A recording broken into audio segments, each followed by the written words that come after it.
Hi friends, this is Archangel.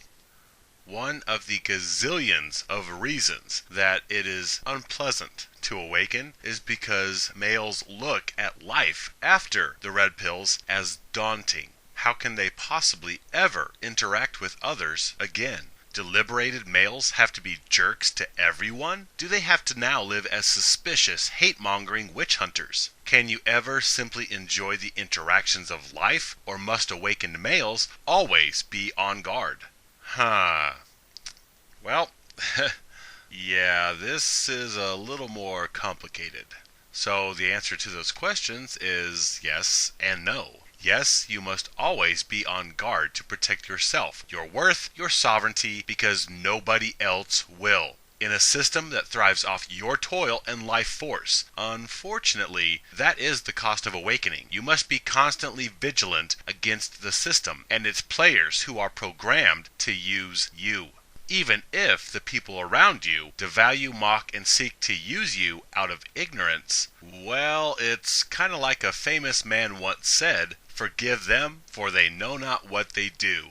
Likewise, some awakened males seek to reconcile the people with their programmed actions, and may even seek to forgive others, for they know not that they devalue males. Yet forgiveness does not bring resolution to male disposability. So, yes, you must now be on guard, and yes, it would be prudent for males to err on the side of suspicion and skepticism. But no, you do not have to be a witch-hunting jerk. And yes, you can take individual single exchanges and enjoy them, but do not turn them into romance or female exaltation. And knowing the difference, that takes skill. Damn, life as a human is complicated. All the emotions and feelings and the ego and uncertainty and fear. Ugh. However, it's even more hazardous and confusing being a devalued, depreciated, disparaged, disposable being who happens to have a Y chromosome.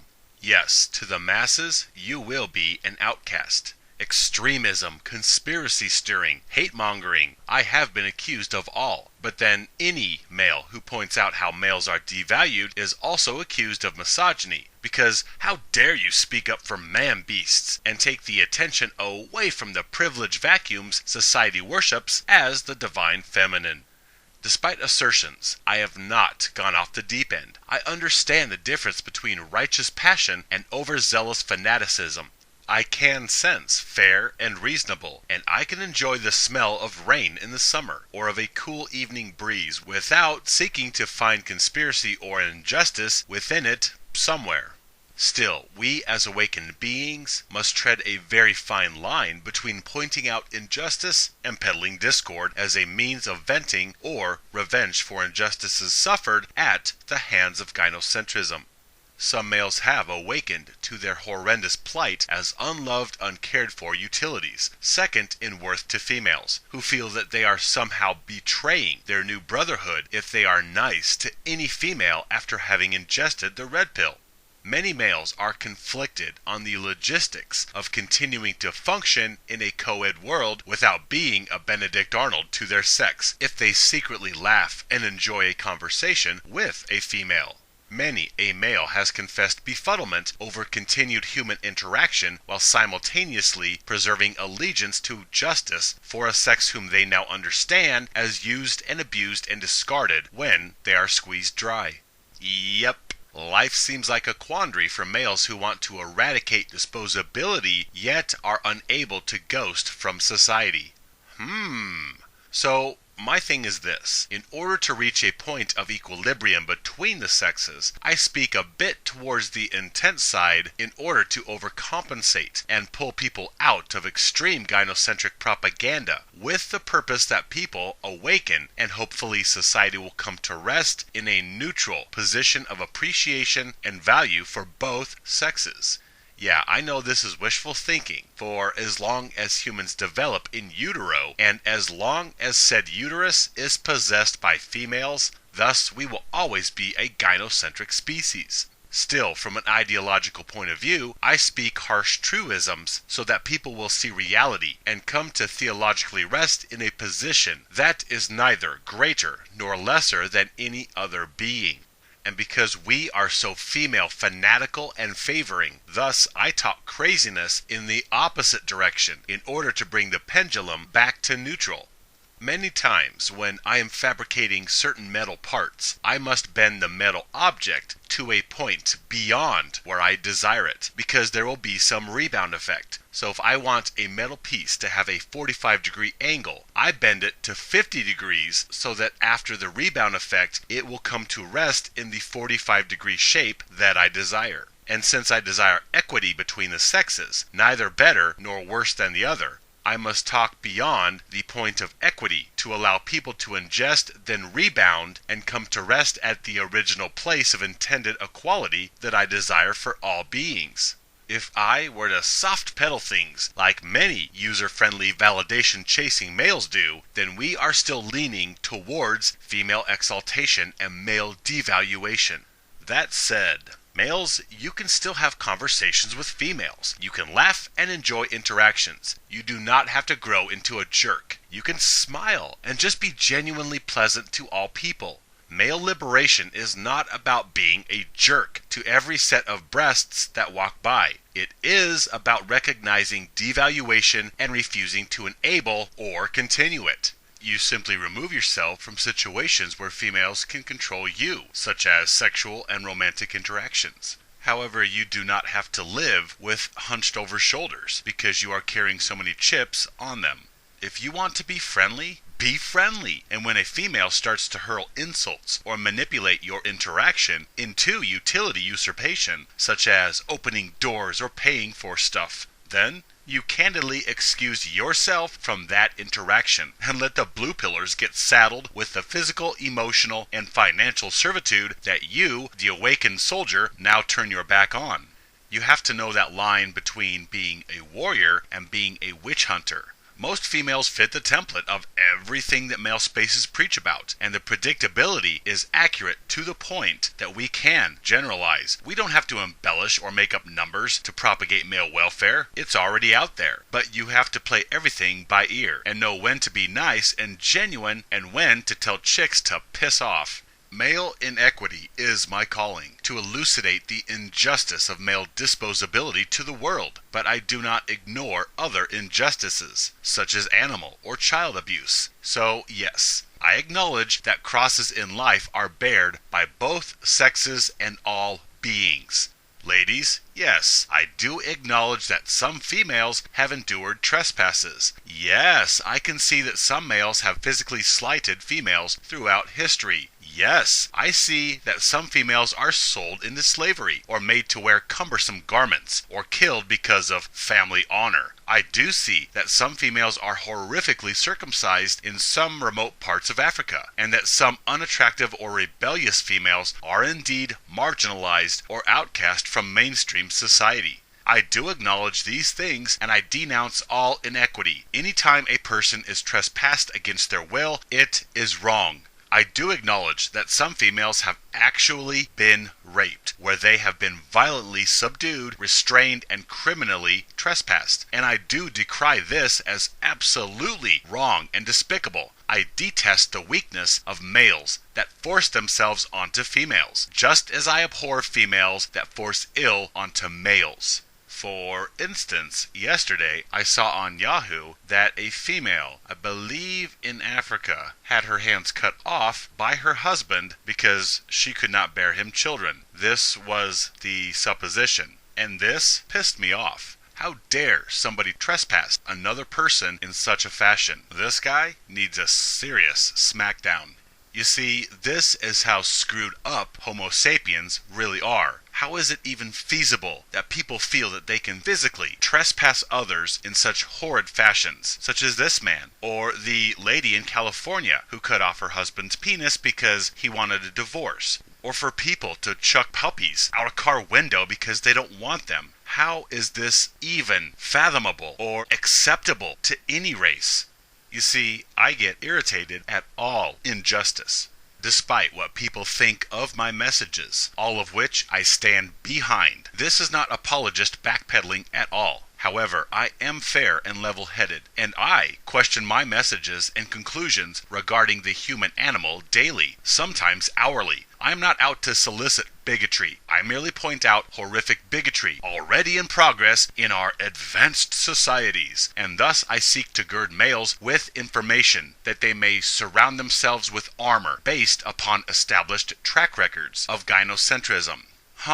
Gee, mosquitoes, they like to bite me. Okay, well, maybe I should wear long sleeves around them. Likewise, females like to use me for utility and then move on to the next one. Gee, maybe I shouldn't give them the opportunity. So, preaching female nature and the male plight is not prejudice. This is self-preparedness based upon established history. If you want to enjoy a smile or a friendly greeting from a female bank teller, then sure, enjoy the moment for what it is worth. But do not turn that into salvation and proof of female benevolence, and that all those misogynistic MGTOWs are totally off base about females. No, enjoy the moment, but do not plan your future off it. Indeed, I can enjoy a conversation with a female without getting all MGTOW on them. The other day, I was driving through my neighborhood, and a little 4 or 5-year-old girl on a bike stopped, gave me a big grin, and just waved as I drove by. And I simply thought, what a sweet little child. I did not immediately think, oh, that's a gold digger waiting to happen in about 20 years, though statistics might favor that assertion. I have many interactions with females during the course of my day via my job, and sometimes a female genuinely tries to communicate, and that is all I allow it to be, a verbal engagement that I may break at any time. I am in control of that interaction, and I can appreciate the connection of the moment. For example, today a female said something funny, and you know what I did?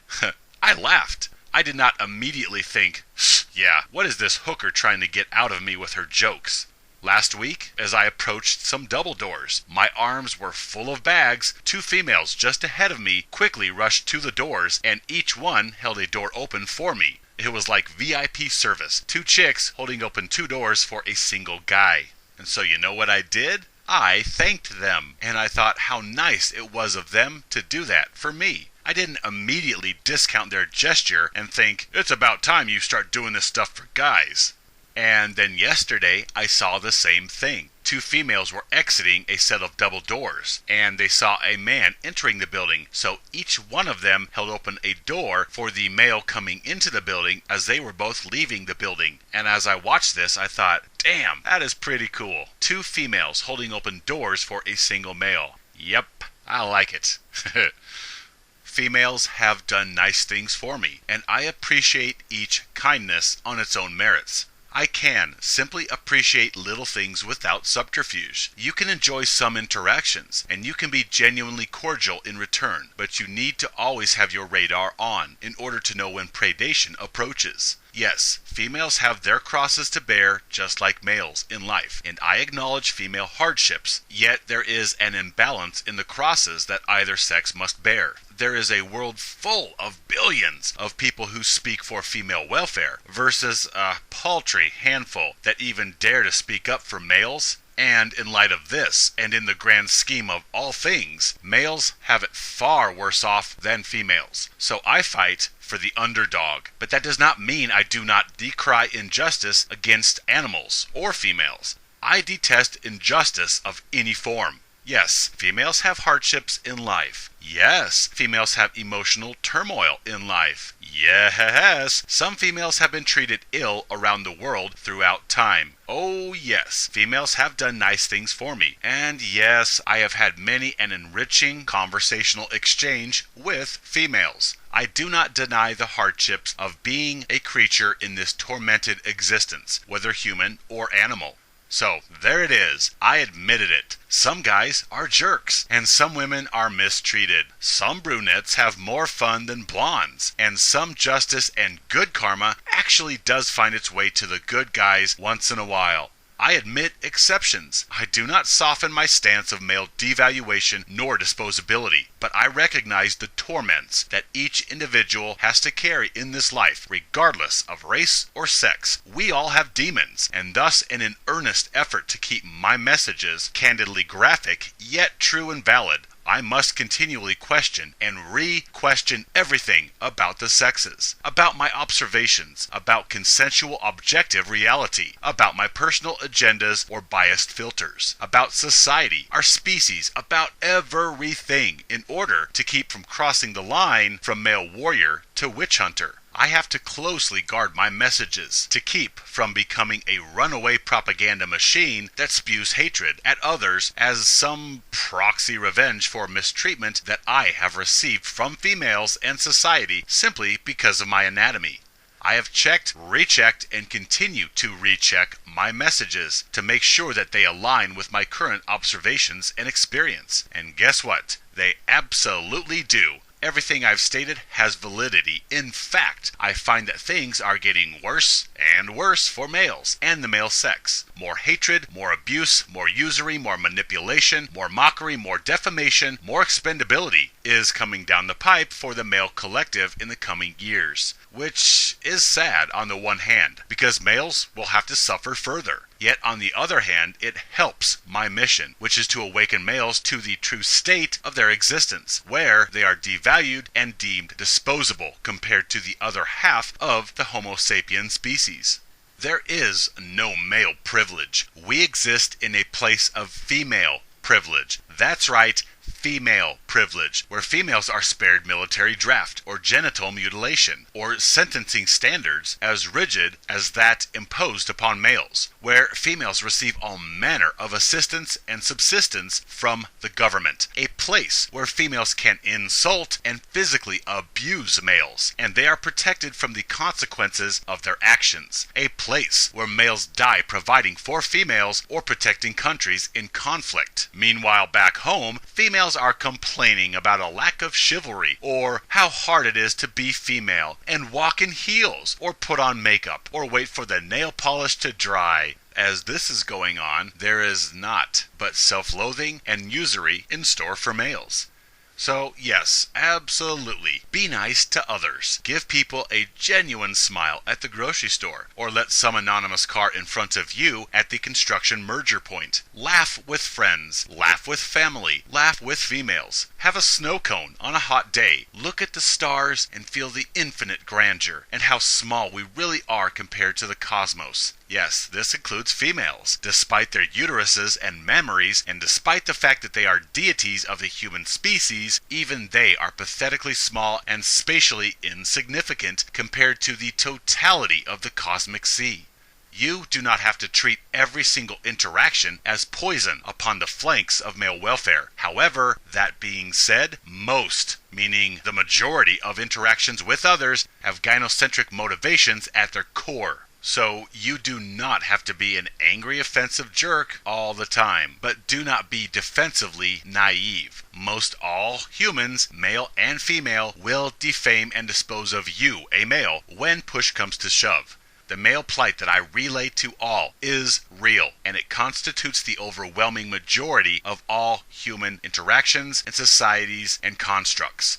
Guys, if you want to genuinely smile at another or enjoy the smile of another, go right ahead. Enjoy each interaction with another for any genuine merits that it may possess. But I stand fast and say that males cannot retain sovereignty and worth if they seek physical or emotional relations with females. You place yourself at risk with any romantic or sexual relation with any female. That has not changed, and you cannot live in the moment with sexual interactions and come away unscathed. Sexual interactions with females will always and forever carry a price tag. Still, if you want to talk, if you want to exchange pleasantries with a female in a store aisle, or go out to the movies with a group of friends, sure, enjoy the company of others, and laugh as often as possible. Laughter is the medicine for life. Live life actively, not passively, meaning actively eschew predation, not passively accept devaluation in exchange for fake validation. Just because females seek to use males for utility does not mean that I do not thank a female if she holds open a door for me. Because females manipulate males with sex, fragility, and motherhood. This does not mean that I dismiss everything that comes out of a female's mouth. If some anonymous female store clerk tells me that the time is 3:30 or that today's temperature is supposed to reach 85 degrees, then it probably is. And just because society uses, then discards males does not mean that I take out this outrage over injustice onto everyone that I see. Sometimes I simply and freely return the smile that some anonymous female gives me. Other times, I don't. It is prudent to understand the line between male welfare activism and McCarthyism. So, for those that think awakening is a sentence to isolation where you cannot innocently interact with another person ever again, don't despair. You do not have to disavow females of being pleasant or acknowledge them for something nice that they have done for you. You do not have to ignore the sweetness of a smile or the wave from a little girl. You can exist in the moment and enjoy the gestures. But do not take these singularities, these momentary occurrences, and try to paint the entire female sex with saintly attributes, who are now safe for you to intimately engage with your emotions, your finances, your sanity, your health, your welfare, your life. Yes, females have to try and survive in life just like males and every other creature out there. But remember that you are still devalued. You are still disposable. And when the ship sinks, you and your chromosome will most likely go down with it.